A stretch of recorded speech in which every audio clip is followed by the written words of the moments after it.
Yes, of course, mimi karibu kwenye yangu na Said Chino kwenye story tu namna elimu ya TPBRC kuhusiana na mambo ya kidijitali. Chino, kwema? Kwema ndugu yangu. Nzuri. Poa kabisa. Leo mmepata nafasi kama bondia kualikwa kwenye launch ya mitandao ya digital system ya TPBRC. Unaona mfumo kwako, unadhani unaenda kuwakomboa kiasi gani kama bondia? Hiyo ni kwanza, ningependa kuwashukuru sana TPBRC pia uongozi wetu wa sasa hivi kina Patrick Nyembera, naona wamekuja kitu tofauti, kwa sababu sikutegemea kama watafanya kitu kikubwa kama hicho, kwa sababu hicho ni kitu kikubwa kwamba goli kubwa zinatoka mitaani zinaenda goli international, kwa sababu ukija kuangalia katika baadhi ya mataifa makubwa wamefanya kwa muda mrefu sana swala hili, lakini sisi kwetu Tanzania haikuwa hivyo, ila kwa sasa hivi naona kweli wamefanya change, kwa mfumo umebadilika kweli, kwa sababu itatusaidia kwa kiasi kubwa sana mabondia sana kwenye swala zima kwamba hata upatikanaji wa fight za nje pia itakuwa ni rahisi, kwa sababu itakuwa ni rahisi kwamba akionekana bondia anatoka Tanzania na baadhi ya messages ambazo zinaingia nyingi sana kwenye email yao, kwenye hizi group zao zilizotengenezwa, kwa inakuwa upatikanaji pia fight itakuwa ni rahisi kupata. Inaenda kuondoa wizi ambao mlikuwa mkiibiwa mabondia kwa asilimia 99, pia inaenda kuondoa wizi. Yeah.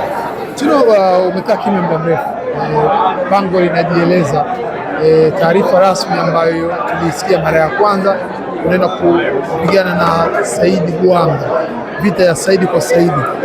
Taarifa ikoje, lakini pia kimya chako kimetokana na nini?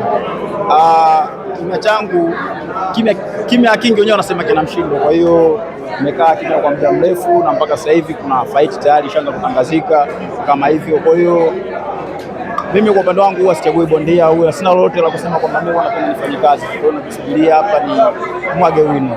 Nikishamwaga wino na naamini kwamba official kabisa nitaitangaza fight rasmi, kwamba fight iko open kwa mashabiki zangu wasikilie burudani. Unaahidi dabi ya Saidi bado iko pale pale?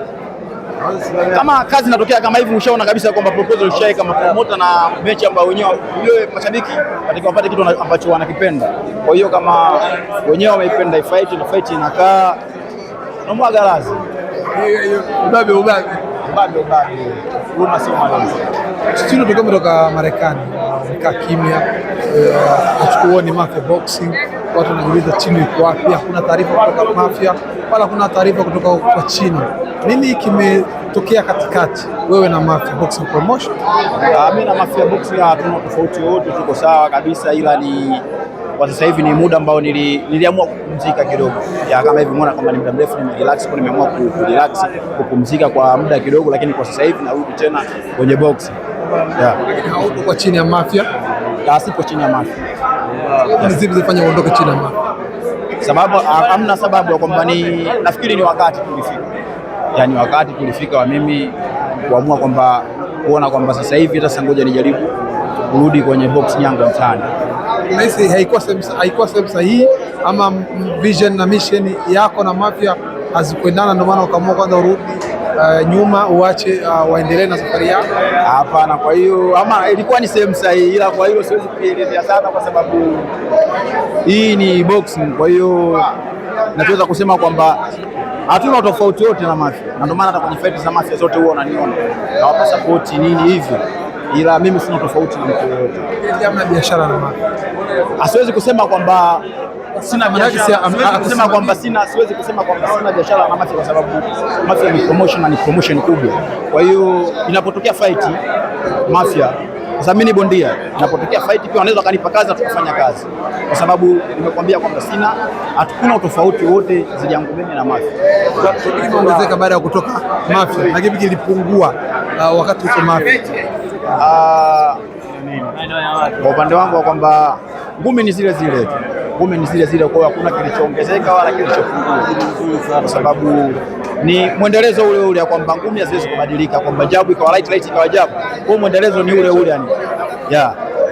Neno lako kwa mashabiki, wategemee Chino kumwona kwenye gym gani, ama wataendelea kujisimamia tu wewe mwenyewe? Mimi ninachoweza kuongea kwamba mashabiki zangu naamini wanaelewa kazi ya mikono yangu, kwa sababu mimi ni mwanajeshi. Yani mimi ni kama mwanajeshi ambaye naenda vitani, no matter kwamba naenda wapi au naenda sehemu gani, ni lazima nipigane vita, na hii ni vita. Kwa hiyo nachoweza kuambia mashabiki zangu, kuwa shingwe kuwa roho, yani kazi ipo, kazi ipo. Yeah. La mwisho kwa mabondia kuhusiana na mfumo wa kidigitali.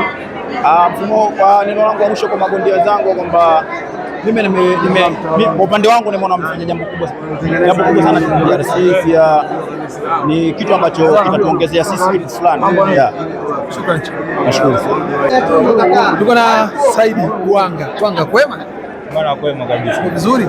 Good. Nimepata nafasi ya kuhudhuria launch ya digital system ya DRC, ikiwa ni faida kwenu mabondia, makocha, marefali, mapromota, kila mmoja ananufaika.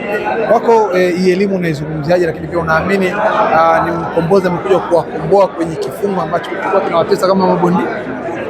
Of course ni ukombozi, kwa sababu unajua kitu kizuri au tabia njema unaanza kuiona katika sura ya matamshi, lakini pia cha pili ni utekelezaji. Tunaona kabisa kuna mabadiliko makubwa katika chama chetu cha TBBRC. Uongozi, waheshimiwa wameongea kwa ukubwa, lakini kubwa zaidi ni kwamba kuona kabisa viongozi wetu wana misimamo. Kwa hiyo tunaamini yale machafu ambayo wao wameyaona na wameyazungumzia hapa leo watafanya kazi na kila kitu kitaenda sawa. Mimi zoezi la kujua litakuwa limefika kikomo. Mpaka sasa hivi unavyoona sasa hivi imekuwa kiasi kikubwa kama kiongozi alivyoongea, ni kweli, kwa sababu zamani bwana mabondia walikuwa wanaibiwa sana. Wewe siku ukipata nafasi, mimi sio mkongwe, leo ukipata nafasi ya kuongea na bondia ambaye wa muda mrefu mkongwe, wewe umevamia ukakaa naye chini ukapiga na historia kwa kuhadisia kwamba zamani ilikuwaje, utaona kabisa kwamba mabadiliko yapo. Tulipotoka na tulipo sasa hivi ni kitu kile tofauti. Saidi, unaelekea kwenye dabi ya Saidi. Wewe ni mkali wa dabi ya Saidi. Tulishuhudia dabi bora dhidi ya Saidi Mkola. Sasa tunaenda kwenye dabi nyingine ya Saidi dhidi ya Saidi Chino Bulldog. Huwa unazifurahia hizi dabi na huwa ni moja target zako ama zinakuja kama fluku? Mimi ni bondia mwenye ndoto kubwa sana, kwa viwango vya mabondia wetu wa ndani, haijalishi anakuwa mkali kiasi gani, mimi natakiwa nivuke naye, kwa sababu na ndoto za kufika mbele zaidi, na mbele ni kugumu. Kwa hiyo hichi ni kama kiunzi, yaani hichi ni kiunzi, hivi ni viunzi tu vidogo vidogo. Target yangu kubwa sana, kwa hiyo tuombe tu hiyo siku ifike, jambo liwepo, inshallah watu waje kushuhudia. Unaenda kukutana na game tough. Ni tough kwa kiasi chake, ni tough kwa sababu mpaka unajua promoter hawezi kutoa mechi kwamba akajua kwamba hii mechi ina mtani mmoja. Yaani ukiona ameshindanishwa na mtu, unajua promoter kuna ushindani kaona. Kwa hiyo ni tough. Watu wakae mkoa wako. Maandalizi yako sasa yakoje? Tokea ulipokea fight, lakini pia tuliona tarehe hii imetangazwa. Kuhusiana na kupokea fight ni ipo kwa ishia, lakini kuhusiana na masuala ya tarehe, nadhani mimi mwenyewe sijaposti kwenye account yangu yoyote ya Instagram na followers wote wananifuatilia na Facebook na WhatsApp, sijaposti kokote kwa maana bado sijasaini na kuweza kujua tarehe husika. Kwa hivyo niwaombe wadau na watu mbalimbali wasubiri nitakachokiposti na nitakachosema mimi mwenyewe mdomoni mwangu. Fight itakuwa lini, mwezi wa ngapi, ndio wawe na uhakika nacho, ila wasisikize maneno ya watu wala wasisikize posti za watu wengine mtandaoni. Hiyo fight percentage watu wakae mkoa. Umesema una ndoto kubwa, labda ungetamani unatamani siku moja Tanzania tukuzungumzie kwa namna gani kwenye mchezo wa box? Niwe mwakilishi mzuri tu, kwa sababu wawakilishi walikuwepo hapo, lakini niwe miongoni mwa wawakilishi wazuri ambao nitaleta kitu cha kihistoria ambacho hakijawahi pengine kutokea, na naamini kwa sababu ndugu wangu mdogo, talent ipo, juhudi ninayo. Mungu pia namuomba na naamini atasimama. Kwa mwisho kwa mashabiki zako, stay tuned tu, mazuri yanakuja.